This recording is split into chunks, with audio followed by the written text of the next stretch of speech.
Desert Diaries. Hello, Arizona calling. Do you know, I'm not really sure what to say, how to feel. What a completely insane week it has been. I mean, first up, how are you? You all right? I hope you're safe and you're well and at least able to be with some of the friends and family around you. It's really hard, isn't it, to speak in anything but cliches at the moment. All my email conversations seem to be peppered with phrases like, oh, what strange times we're living in, or who could have foreseen this, or isn't this all unprecedented? I don't know about you, but it has felt like a really, really long week. I can't really believe that it was just 7 days ago that I was wrestling with the decision of whether or not to fly to England. Now, the choice not to go seems like a no-brainer. Of course I did the right thing, but I do remember really thinking, am I overreacting? Will this all blow over? I'm sure I can just fly back home to the States if I need to. Will people I've planned to meet be annoyed with me? I mean, I was really worried. I can tell you I've spent a lot of the last week feeling so grateful that I'm here with Dave and the girls because my visa allows me to live and work in the States, but only for 3 years. I'm not a citizen. I'm not even a permanent resident. I'm a temporary resident.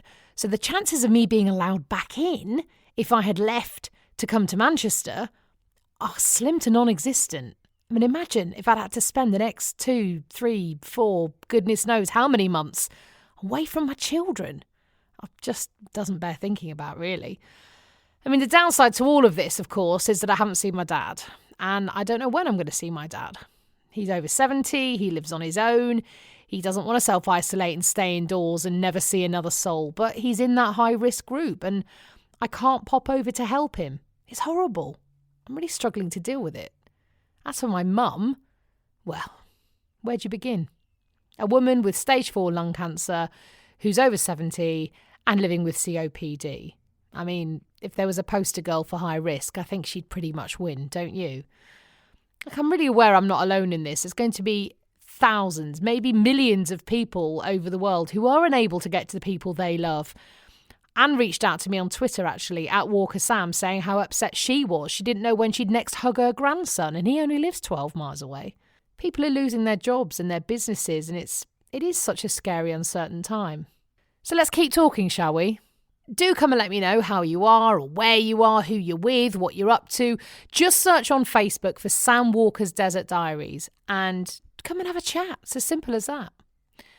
So self-isolation started here for us last weekend. I did a big shop on Friday as our cupboards were pretty much empty. And we did manage to get a lot of what we needed. No loo roll, of course. Kitchen roll, forget it.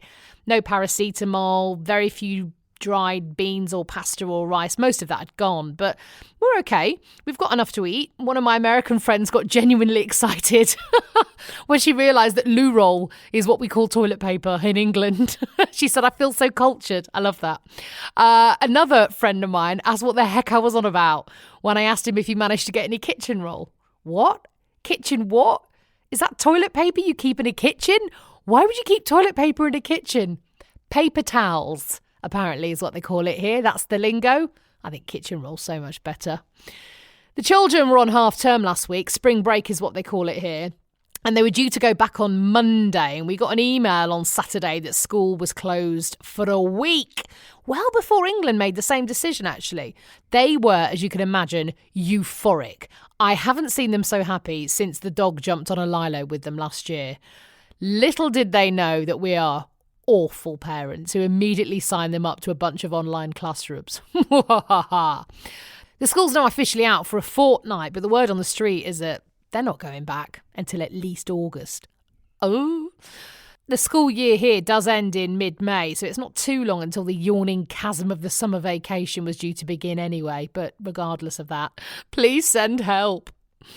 Most people around us do seem to be self-isolating, not so much the teenagers on spring break in Miami, which I'm sure you've seen on the news. But I nipped out to the post office yesterday and was the only person there, although the car park for my local supermarket was packed as I drove past. Our drug baron neighbours, not really, they're elderly tax accountants, but their house is so massive and swanky with fountains and palm trees and actual flaming sculptures in the garden. I'm not even kidding. It looks like they run some sort of Colombian cartel, not are really good at maths. Anyway, they got in their RV, their massive RV, and drove away at the weekend, taking self-isolation to a whole new level. The fact is, their RV's bigger than most of the flats I lived in London in my 20s, so they're hardly slumming it. I'll tell you who is not self-isolating here in Phoenix, and that is ruddy crane flies. There are approximately 58,000 of them in every single room of my house at all times. They're everywhere. Now, I'm not sure why there are so many of them, or if it's an unusually large number, because none of the neighbours come out of their house anymore, so we can't ask anyone. But Dave has convinced himself they've now appeared because the lizards are about to wake up from their winter sleep and they need something to eat. He might be right. Don't tell him I said that, though, eh? We've got a fly screen on the sliding patio door that comes off our bedroom, and there were about 8 million of them desperately trying to get in one night, 7 million of which had keeled over and died by the time I shut the main door as we went to bed, their little bodies creating a spidery carpet on the patio. When I got up the next morning, all the bodies were gone. I don't know what sat and feasted outside our bedroom door that night, but it is not going to have to eat for at least another week. My favourite non-corona headline of the week here in Arizona? It was voting day on Tuesday, another of the Super Tuesdays as the main political parties chose their presidential candidate. Joe Biden cleared up, by the way, in Arizona. One of the local political commentators I follow on social media tweeted, "Breaking news, the rattlesnake at the polling station on Pinnacle Peak Road has now been removed." Only in Arizona. I'll see you in the desert.